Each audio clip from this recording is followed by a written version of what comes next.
1930 তে কল করলে কি হবে যে আমাদের সাইবার ক্রাইমে উইং এর যে হেডকোয়ার্টার যেটা আছে আমাদের নিউ টাউনে, সেখানে তারা এই ফোনটা রিসিভ করার জন্য থাকে। এবার 1930 তে কল করার পরে আপনাদের শোনা হবে যে আপনার সাথে কিভাবে ফ্রড হয়েছে এবং কত টাকা ফ্রড হয়েছে।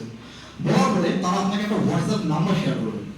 সেই হোয়াটসঅ্যাপ নাম্বারটা আপনারা ফোনে সেভ করবেন। আপনারা কি করবেন, ওটাকে এডিট মোডে নিয়ে গিয়ে ওটাকে এডিট করবেন যে আপনার নাম, ফোন নাম্বার, কত টাকা ফ্রড হয়েছে, আপনার যে টাকাগুলো কেটেছে তার ইউটিআর নাম্বার, ফোন পেতে কাটলে ফোন পে এর মাধ্যমে সেগুলো সব বলতে হবে, অ্যাকাউন্ট ডিটেইলস আপনার দিতে হবে। দেওয়ার পর সেই ফর্মটাকে আবার ওই হোয়াটসঅ্যাপে আপনাকে জমা দিতে হবে। দেওয়ার পর আপনাকে একটা অ্যাকনোলেজমেন্ট নাম্বার ওরা দেবে, একটা 16 ডিজিট, আই থিঙ্ক 14 বা 16 ডিজিটের একটা অ্যাকনোলেজমেন্ট নাম্বার আপনাকে দেওয়া হবে। সেই অ্যাকনোলেজমেন্ট নাম্বারটা পাওয়ার পরে আপনি আপনার প্রাথমিক কাজটা কমপ্লিট করে ফেলেছেন।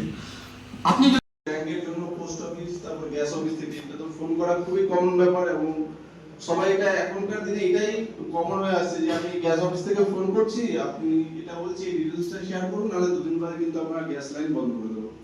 এবার এখনকার দিনে তো যারা ধরুন বোঝে ব্যাপার আলাদা, বেশিরভাগই তো বুঝতে পারে না যে কি হচ্ছে বা কেন কি হচ্ছে। তো অনেক সময় ভাবে যে নিশ্চয়ই গ্যাস লাইনটা হয়তো বন্ধ করে দেবে, আবার আমাকে দুবার তিনবার ছুটতে যেতে হবে।